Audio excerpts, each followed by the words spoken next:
कि आदित्य हृदय स्तोत्र, जो कि नाम से स्पष्ट हो जाता है कि यह स्तोत्र भगवान सूर्यदेव से की गई प्रार्थना है। इस प्रार्थना को महर्षि ऋषि अगस्त्य द्वारा सुनाया गया था। यह प्रार्थना श्री राम और रावण के युद्ध के पहले कही गई थी।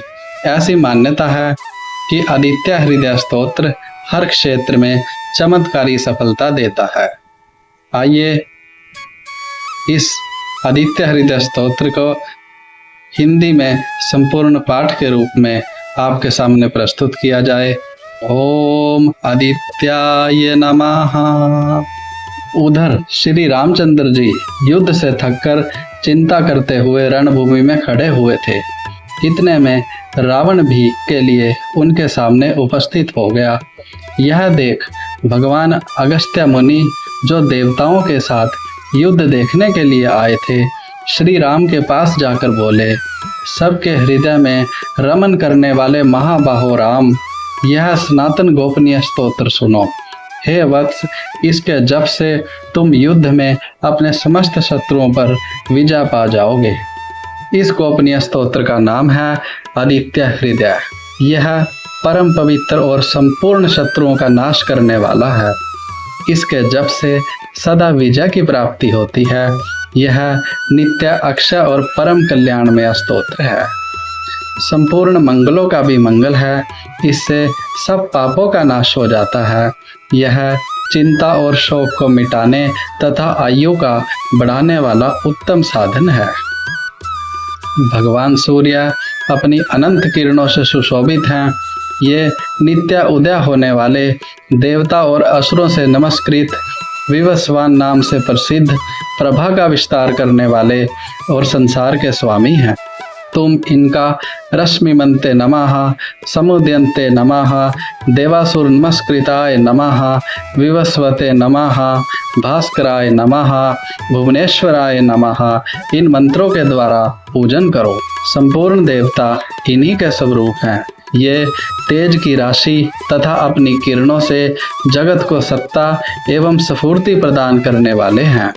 ये अपनी रश्मियों का प्रसार करके देवता और असुरों सहित समस्त लोकों का पालन करने वाले हैं। भगवान सूर्य ब्रह्मा, विष्णु, शिव, स्कंद, प्रजापति, महेंद्र, कुबेर, काल, यम, सोम एवं वरुण आदि में भी प्रचलित हैं।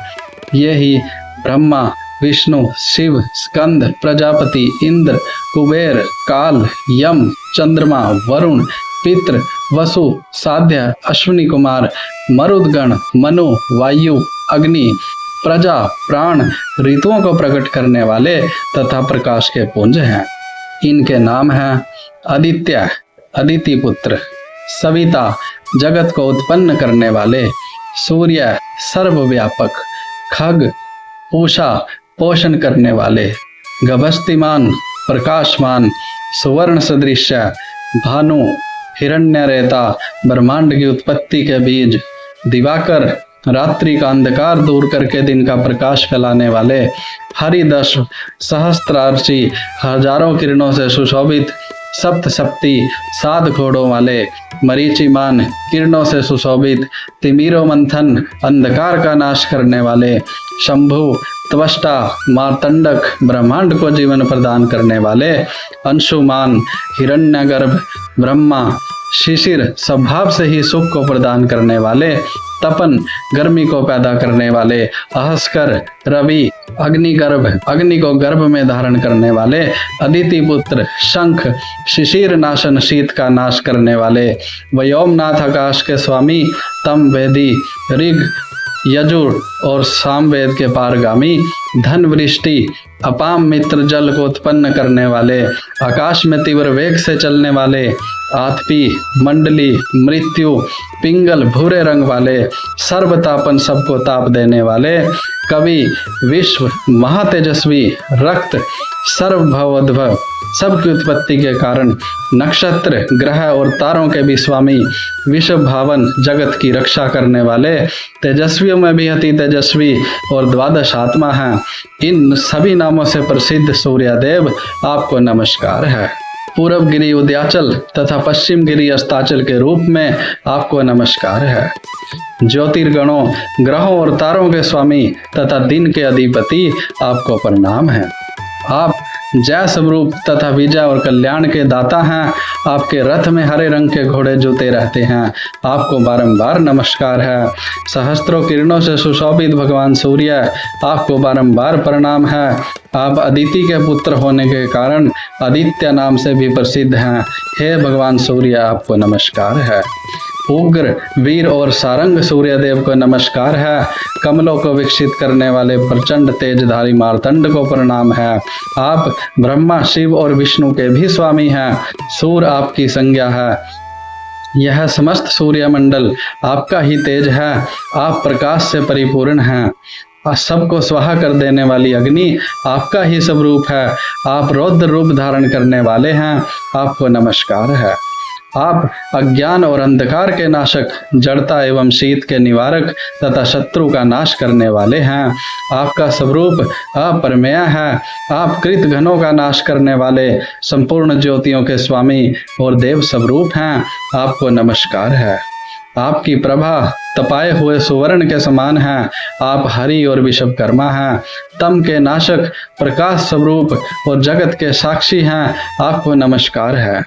हे रघुनंदन, ये भगवान सूर्य ही संपूर्ण भूतों का संहार, सृष्टि और पालन करते हैं। ये अपनी किरणों से गर्मी पहुंचाते और वर्षा करते हैं। ये सब भूतों में अंतर्यामी रूप से स्थित होकर उनके सो जाने पर भी जागते रहते हैं। ये ही अग्निहोत्र और अग्निहोत्री पुरुषों को मिलने वाले फल हैं। वेदों, यज्ञ और यज्ञों के फल भी ये ही हैं। संपूर्ण लोकों में जितनी क्रियाएं होती हैं, उन सब का फल देने में ये भगवान सूर्य ही पूर्ण समर्थ हैं। राघव, विपत्ति में, कष्ट में, दुर्गम मार्ग में तथा और किसी भी भय के अवसर पर जो कोई पुरुष इन सूर्य देव का कीर्तन करता है, उसे दुख नहीं भोगना पड़ता। इसलिए तुम एकाग्रचित होकर इन देवाधिदेव जगदीश्वर की पूजा करो। इस आदित्य हृदय का 3 बार जप करने से तुम युद्ध में विजय पाओगे।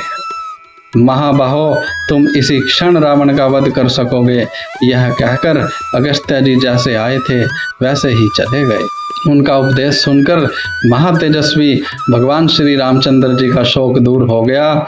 उन्होंने प्रसन्न होकर शुद्ध चित्त से आदित्य हृदय को धारण किया और 3 बार आचमन करके शुद्ध हो भगवान सूर्य की ओर देखते हुए इसका 3 बार जप किया। इससे उन्हें बड़ा हर्ष हुआ। फिर परम पराक्रमी रघुनाथ जी ने धनुष उठाकर रावण की ओर देखा और उत्साहपूर्वक विजय पाने के लिए वे आगे बढ़े। उन्होंने पूरा प्रयत्न करके रावण के वध का निश्चय किया। उस समय देवताओं के मध्य में खड़े हुए भगवान सूर्य ने प्रसन्न होकर के श्री रामचंद्र जी की ओर देखा और निशाचर राज रावण के विनाश का समय निकट जानकर हर्षपूर्वक कहा, हे रघुनंदन, अब जल्दी करो। इस प्रकार भगवान सूर्य की प्रशंसा में कहा गया और वाल्मीकि रामायण के युद्ध कांड में वर्णित यह आदित्य हृदय मंत्र संपन्न होता है। इति श्री आदित्य हृदय स्तोत्रम संपूर्णम।